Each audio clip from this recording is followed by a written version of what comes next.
Welcome to beach, walk with Olivia. Today I'm in Baška Voda, on Croatia's sunlit Adriatic coast. Let the sea speak to your soul as we walk together.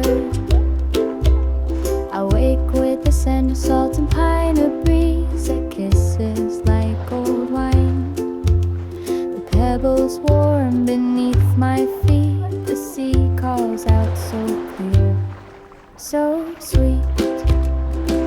I'm Olivia,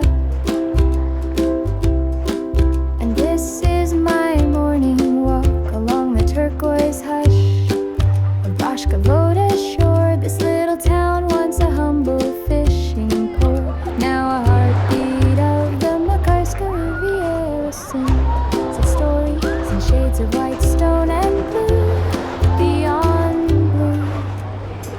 Come on a beach walk with Olivia, let the sun wrap around you like silk. The sea knows your name, the cicadas sing in flame, and time moves softer like milk.